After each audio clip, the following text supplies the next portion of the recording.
Jangan merasa atau mendambakan bahwa durasi yang lama akan membuat Anda terlihat semakin perkasa. Waktu sebetulnya nih, waktu yang bisa sama-sama dinikmati itu waktu di pagi hari. Kenapa? Karena di pagi hari laki-laki itu mengalami peningkatan hormon testosteron, di mana ereksinya keras optimal.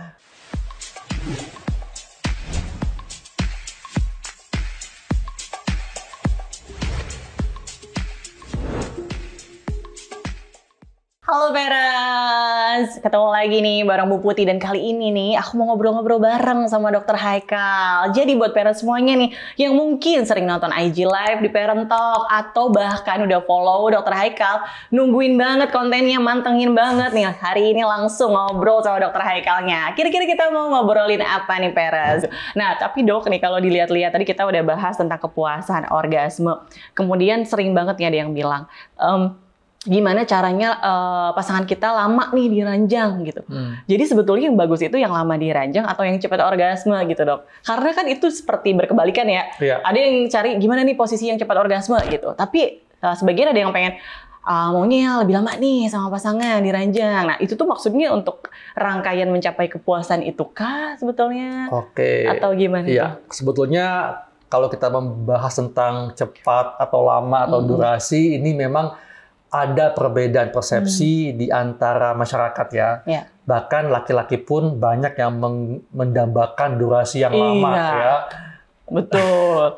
Padahal gak selalu kan durasi itu kayak memberikan satu kualitas yang baik. Kadang durasi yang lama itu justru kayak ya flat aja gitu kan. Jadi gini, sebetulnya durasi seksual itu individual ya. Tidak ada suatu tolok ukur yang ideal.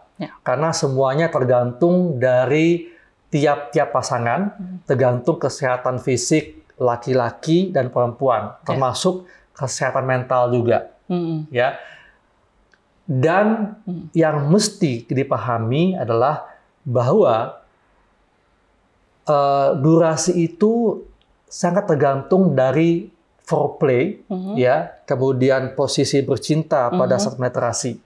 Nah, kalau misalnya foreplaynya optimal, ya, kemudian yang perempuan sudah lubrikasi sudah cukup banyak, yang laki-laki udah semakin keras ereksinya, kemudian mereka penetrasi, ya, dan penetrasi ini berapa lama sih bisa mencapai orgasme, ya? Berdasarkan penelitian itu ada yang menyatakan bahwa dikatakan durasi yang cukup itu kalau durasinya antara 3 sampai 7 menit dihitung pada saat mulai penetrasi. Sedangkan dikatakan durasi yang optimal itu 7 sampai 13 menit. Mulai penetrasi dari penetrasi bukan dari foreplay ya? Enggak, dihitung dari mulai penetrasi. Nah, artinya kalau misalnya pada saat dia penetrasi hingga mencapai orgasme itu durasinya di atas 2 menit ya. Itu dikatakan cukup. Ya. Asalkan kedua pihak sama-sama mencapai orgasme. Gitu. Dan nggak perlu harus ditentukan siapakah yang lebih dulu, nggak perlu ya. Asalkan keduanya sama-sama mencapai orgasme, tapi memang lebih baik kalau bersamaan waktunya, gitu. Nah, yang dikatakan tidak baik atau tidak ideal kalau misalnya si laki-laki itu orgasme, kan kalau laki-laki ini kan orgasme diikuti ejakulasi. Nah, kalau ejakulasinya ini terjadi kurang dari 1 menit. Dan si perempuan belum mencapai orgasme. Gitu ya. Atau misalnya ya yang dikatakan tidak sehat juga kalau misalnya nih si perempuan udah mencapai orgasme tapi si laki-laki tidak kunjung orgasme, tidak kunjung ejakulasi. Sebaliknya ya dari yang tadi. Ini merupakan penyakit, namanya delay ejaculation. Gitu. Jadi memang yang dicari itu adalah waktu yang bersamaan ya. Mungkin maksudnya orang-orang biar lama di ranjang, maksudnya supaya ereksinya lama atau supaya seimbang antara dua orang ini. Betul. Ya Dok ya. Kan umumnya laki-laki suka ego ya, pengennya lebih lama, si perempuan udah orgasme, udah udah capek ya. tapi ingin terus lebih lama, ini nggak sehat ya. Karena kalau misalnya nih perempuan udah orgasme ya, si laki-laki belum orgasme ya, kemudian terus melakukan penetrasi ya, terus menghentak-hentak ya, itu akan sakit bagi perempuan dan nantinya akan kering kan. Begitu vaginanya udah kering, udah berkurang lubrikasinya, itu akan menyakitkan perempuan.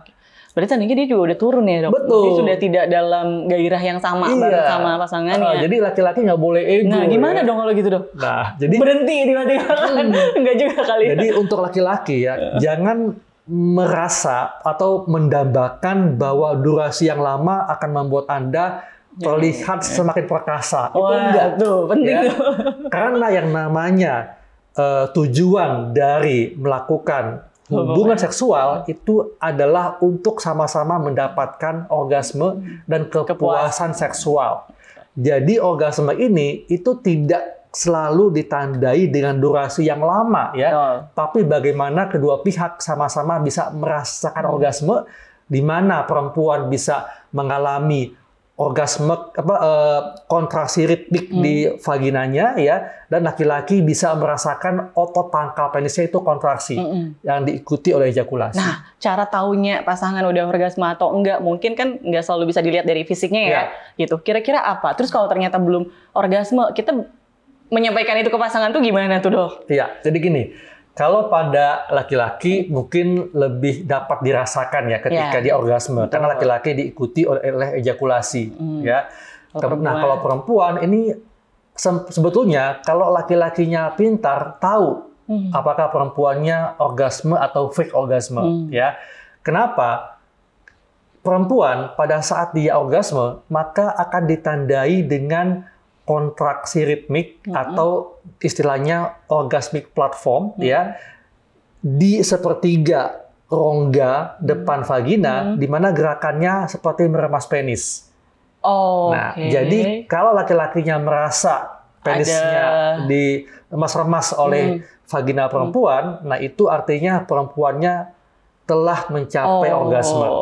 Tapi kalau hanya berupa teriakan itu bisa fake. Bisa fake. Ya, kemungkinan gitu. fake-nya ada. Ya. Dan tentunya orgasme itu juga diikuti oleh kontraksi otot di seluruh tubuh. Ya. Jadi kayak gerakan kejang seperti itu. Kemudian juga kulitnya memerah. Nah itu merupakan tanda tubuh mengalami orgasme. Kalau belum tadi, Dok, gimana tuh, Dok? Nah, kalau belum itu nggak ada. Tapi kita nyampein ke pasangannya gimana tuh? Tentunya, kan takut tersinggung kayak gitu loh. Mesti ada keterbukaan ya. Makanya sebelum menikah itu mesti ada komunikasi seksual. Jadi, gitu. Ya, tapi bukan berarti melakukan ya. Tapi artinya sama-sama terbuka, belajar lah ya. Jadi mungkin sebelum menikah itu sama-sama harus tahu tentang apa itu seksualitas ya, kemudian bagaimana melakukan foreplay dan sebagainya. Jadi mesti ada keterbukaan. Sehingga kalau sudah ada keterbukaan, pada saat ada hambatan nih, misalnya perempuan belum mencapai orgasme, sampaikan, bilang gitu. Mungkin bisa diganti posisinya ya, atau mungkin ditambah stimulasi seksualnya dan sebagainya. Jadi disampaikan. Jadi jangan merasa kalau nggak orgasme itu aneh ya. Kalau gagal gitu. Kalau perempuan tidak mencapai orgasme berarti ada yang salah, dan kesalahan itu tidak selalu di perempuan, bahkan umumnya lebih banyak di laki-laki. Misalnya apa? Foreplay yang tidak optimal atau posisi bercinta, posisi berhubungan yang tidak menguntungkan perempuan. Nah, jadi tahu ternyata beberapa penyebab yang mungkin bisa menjadi salah satu faktornya kesulitan orgasme yang tadi berarti tadi ya, Dok ya, posisi dan foreplay. Nah, terakhir nih, Dok, ini pencerahan banget ya mungkin buat parents semuanya. Bertanya-tanya dengan ini kira-kira gimana nih jawabannya. Nah, terakhir nih, Dok, posisi yang baik untuk berhubungan intim itu kapan tuh? Apalagi yang udah punya anak nih kayaknya nih. Waktu ya? Waktu. Ya. Jadi gini, masalah waktu itu tentunya tergantung kesepakatan kedua pihak. Ya. Ingat, kalau mau melakukan hubungan seksual, itu mesti ada sexual consent, kesepakatan. Ya. Nah, kapankah waktu yang tepat? Itu tergantung dari situasi, kondisi, dan kesepakatan. Tapi memang waktu sebetulnya nih, waktu yang bisa sama-sama dinikmati itu waktu di pagi hari. Kenapa? Karena di pagi hari laki-laki itu mengalami peningkatan hormon testosteron, di mana ereksinya keras optimal, dan perempuan kalau ada di masa subur itu perempuan juga akan meningkat desire-nya, gairah seksualnya, sehingga kalau melakukan hubungan seksual di pagi hari itu akan lebih sama-sama menikmati, sama-sama mendapatkan orgasme yang optimal dan sebagainya.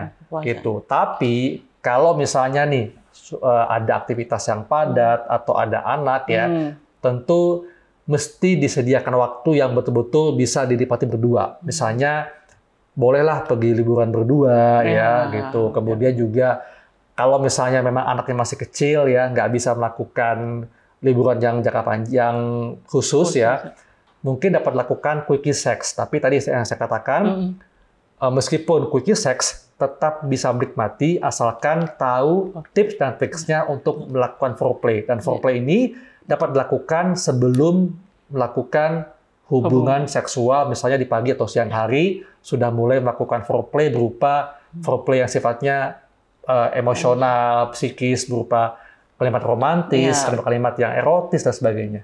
Oke. Jadi udah tahu ternyata yang paling ideal adalah di pagi hari ya parents ya, saat semuanya juga optimal dari pasangannya, dari perempuan atau laki-laki semuanya optimal. Tapi kalau punya waktu yang lebih mungkin bisa liburan dulu ya supaya kualitas berhubungan seksnya juga terjaga. Dan beberapa tadi pemaparan yang luar biasa memberikan pencerahan ya buat parents semuanya. Terima kasih banyak Dr. Haikal. Sampai ketemu lagi parents.